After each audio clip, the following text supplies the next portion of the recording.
Donc Oui. on a en fait l'agriculture biologique qui est un petit peu la base du bio, puis on a le haute valeur environnementale qui va déjà plus loin que l'agriculture biologique, et puis la biodynamie qui, elle, pousse encore les choses un peu plus à l'extrême. Il y a encore quelque chose derrière qui pousse encore les choses plus Oui, loin? bah Ah, oui, bah oui. Là, on va te parler des vins naturels dans ce cas-là. Bon, là, c'est le ah voilà, dernier, hein. oui. C'est fini, Oui, après, il n'y a c'est plus ça, rien, hein. après, oui. Là, on est au top. Au sommet. Les vins naturels, là, on va parler un petit peu, alors ça fera l'objet d'un podcast un petit peu plus développé plus tard, hein, mais Oui, oui, oui. on va continuer là-dessus. Là, on est sur des vignerons que l'on pourrait qualifier gentiment de jusqu'en boutiste, parce que là, on va vraiment aller au maximum du process de la nature, du respect de la nature et de l'environnement. C'est ce que l'on va utiliser, on va appeler aussi les vins naturels, ce sont des vins vivants. Donc, c'est-à-dire que là, alors donc clairement aucun intrant, c'est-à-dire qu'au moment, par exemple, de la vinification, on va utiliser uniquement des levures indigènes. On ne va pas rajouter de levure pour favoriser le développement de la fermentation. Les vendanges vont forcément se faire uniquement à la main parce qu'on va éviter toute machine, ou un maximum en tout cas. Là, on ne va pas utiliser de SO2, donc le soufre, les sulfites. Là, ça va être zéro sulfite dans notre bouteille.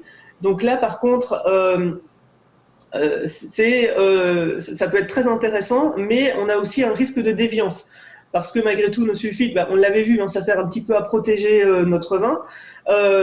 Quand il n'y en a pas du tout, on doit avoir une hygiène de cave et un travail dans la vigne qui est juste irréprochable. La moindre pourriture sur un grain de raisin, par exemple, peut causer des dommages. Donc, il faut être extrêmement prudent. La différence aussi avec les vins nature, c'est que là, il n'y a pas de cahier des charges. Là, il n'y a aucune réglementation. C'est vraiment le vigneron, j'ai envie de dire, c'est un peu, alors ça va être l'expression du terroir puissance 10. Là, on cherche vraiment à avoir un produit sain et on reproduit ce produit tel quel final. On ne masque rien et c'est vraiment l'expression du sol et du terroir.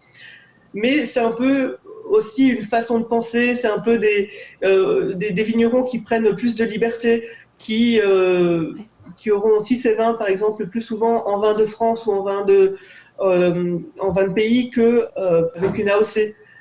Pourquoi ? Parce que du coup, ils ne veulent plus respecter aucun cahier des charges et ils se font un peu plaisir aussi dans la façon de travailler. C'est ça. Là, c'est vraiment l'ultime façon de travailler. Effectivement, c'est très intéressant. Et toujours, je pense, vraiment dans cet objectif de respecter la Terre, son environnement, la planète de manière générale. Donc, tout à fait louable comme démarche. Est-ce qu'on peut observer 2 labels en même temps sur une étiquette ? C'est possible ? Oui, tout à fait, hein, c'est possible, hein, c'est complètement complémentaire. Je pense notamment au label bio et HVE, par exemple. Oui. Alors, attends, je pense que j'avais une bouteille qui allait dans ce sens. Eh bien, non. Non, là, j'ai que du bio. Je ne l'ai pas sous les yeux. Mais oui, ça peut être tout à fait complémentaire. On peut adhérer à 2 cahiers des charges différents et C'est ça. voilà. Ok. Bien sûr. Donc, on va retrouver ça sur nos étiquettes. C'est ça. Super. Au niveau de ces labels et l'influence sur le goût ou la texture, est-ce qu'on va retrouver forcément quelque chose de spécifique ou pas du tout ?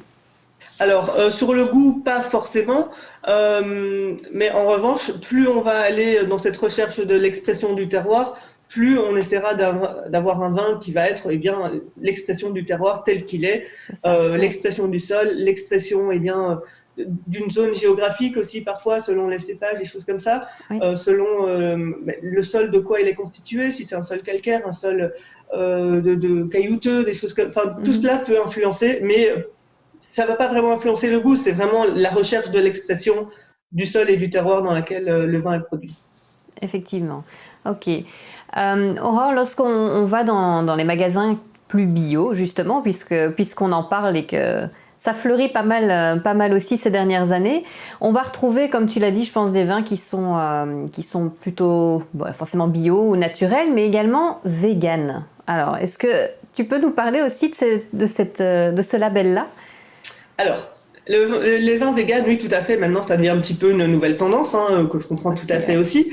Là, on va sortir de notre côté environnemental.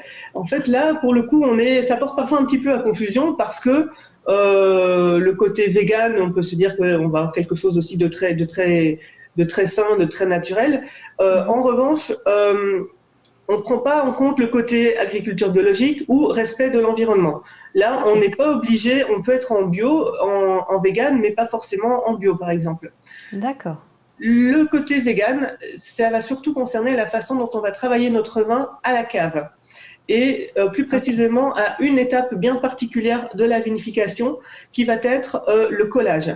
C'est-à-dire que à un moment, on va avoir des particules en suspension dans notre cuve qui vont être de levure ou des petites particules, des petits micro-organismes en suspension dans la cuve.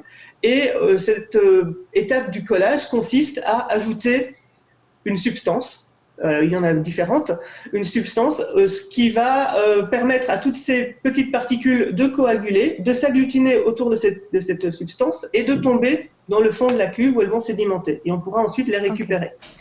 Avant, les substances que l'on utilisait le plus fréquemment étaient notamment le blanc d'œuf, la colle de poisson ou la gélatine de porc. D'accord, ok. Donc là, tu vois le côté vegan. Oui, donc tout à aujourd'hui, fait. ce sont des substances qui ne sont plus autorisées, bien évidemment. Et lorsque l'on va parler de vin vegan, on va surtout utiliser des substances naturelles pour cette étape du collage. Donc là, maintenant, quand on est sur un vin un peu normal, j'ai envie de dire, on va surtout travailler avec de la bentonite, par exemple, qui est une argile que l'on va ajouter, donc ça reste complètement naturel.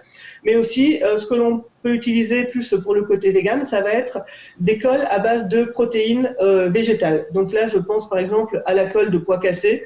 On peut utiliser des produits à base de pois ou de pommes de terre. On est sur des natures végétales et ça permet justement de coller notre vin. C'est ça, et de faire le travail demandé. Voilà. Ok. Eh bien, dis donc, on a quand même pas mal de choses à retenir maintenant avec ces labels.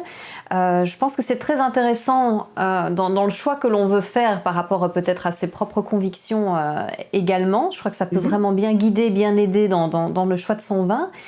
Si on voulait maintenant peut-être résumer, parce qu'on en a quand même un certain nombre, juste repasser un petit peu en revue ces différents labels. Alors oui, tout à fait. On en a pas mal. Donc tout d'abord, le plus connu, le plus répandu, le vin en agriculture biologique. Donc c'est ce qui permet, on va se concentrer donc sur le travail de la vigne et sur le travail en cave. L'agriculture biologique, évidemment, aucun intrant, aucun produit de synthèse, aucun désherbant. On essaie de respecter le sol au maximum, mais de façon naturelle. On va aussi limiter la quantité de sulfite que l'on va introduire dans notre vin tout au long de la vinification. Il n'y a pas d'étape clé particulière. Mais tout ça est limité, on a un cahier des charges à respecter, on ne fait pas ce qu'on veut, donc c'est déjà un bon indicateur dans cette démarche environnementale. Ouais. Ensuite, je t'ai parlé du label HVE, donc haute valeur environnementale. Ce label, donc lui, pareil, va prendre en compte tout le côté agriculture biologique et peut venir en complément de cette agriculture biologique, mais surtout, il va prendre en compte tout l'environnement naturel de notre domaine. Est-ce que l'on est protégé d'autres domaines par des arbres, par des pins, par des chênes? Est-ce qu'il y a des lacs? Est-ce qu'on va essayer de favoriser le développement de petits massifs d'herbes, de végétaux? On va favoriser un enherbement naturel. On prend vraiment en compte tout l'environnement global de notre domaine. Ça concerne aussi la gestion des eaux usées. On va essayer de ne pas polluer les nappes phréatiques. Voilà, on va un petit peu plus loin dans cette optique. Après, je t'ai parlé de la biodynamie. Donc la biodynamie, là également, c'est un peu une philosophie, c'est une façon de penser du vigneron, c'est des convictions aussi qu'il a, où vraiment on va respecter notre produit, on a une terre, elle nous donne des raisins, on va essayer d'avoir un raisin le plus sain possible, bien évidemment pas d'intrants, bien évidemment pas de produits de synthèse, quelque chose d'extrêmement naturel. Cela va se continuer également dans la cave. Dans la cave, on va également travailler sans intrants également, sans levure, sans aucun produit ajouté. Et surtout, deux choses supplémentaires, on va essayer de travailler avec le cycle de la Lune. donc qui va régir différentes étapes de la vinification ou même du travail dans la vigne. Et on va aussi essayer de privilégier des produits des produits plutôt naturels, tels que des pulvérisations, des macérations, des engrais, des fumures, mais à base de produits végétaux. C'est ça. Donc, je t'ai parlé des trois principaux. Le dernier, ça va être les vins naturels. Là, aucun cahier des charges, aucune règle. Là, on va rechercher l'expression du terroir, du sol, dans toute sa splendeur. On essaie vraiment de respecter, d'avoir le moins de... Là, c'est zéro intrant, c'est des vendanges manuelles forcément, le moins d'utilisation possible de la machine. On va aussi travailler avec le cycle de la Lune, hein, parce que tout cela va de pair. Mais là, on va vraiment tout au bout de la démarche. En fait, c'est un peu le point ultime de cette démarche de recherche de côté naturel. Ce sont aussi des vins pour lesquels les vignerons vont se permettre un peu plus de liberté et vont essayer de faire des choses un petit peu différentes. Donc voilà, c'est assez. On va vraiment rechercher le côté nature et expression du terroir. C'est ça. Et donc un dernier qui était les vins véganes. Les vins véganes, donc qui eux ne rentrent pas. S'ils peuvent rentrer dans ce côté environnemental, mais ce n'est pas une obligation. Ce qui va surtout intervenir, ça va être l'utilisation de nos produits, des substances que l'on va utiliser pour le collage. Donc cette étape qui permet de récupérer toutes les petites particules en suspension et de les faire coaguler pour qu'elles tombent dans le fond de la cuve. Ou à ce moment-là, en vin vegan, on va travailler avec des substances d'origine végétale, type de la protéine de pois ou des substances à base de pommes de terre. Oui, Croquette vient nous dire bonjour. Bonjour Croquette. Ou de pois cassés. Voilà. Super. Voilà. Merci beaucoup Aurore pour toutes ces informations. Je pense aussi que de se diriger vers des vins qui comportent ces labels, c'est aussi, je pense, une manière de soutenir finalement ces vignerons, ces domaines qui travaillent... Bonjour Croquette. Voilà.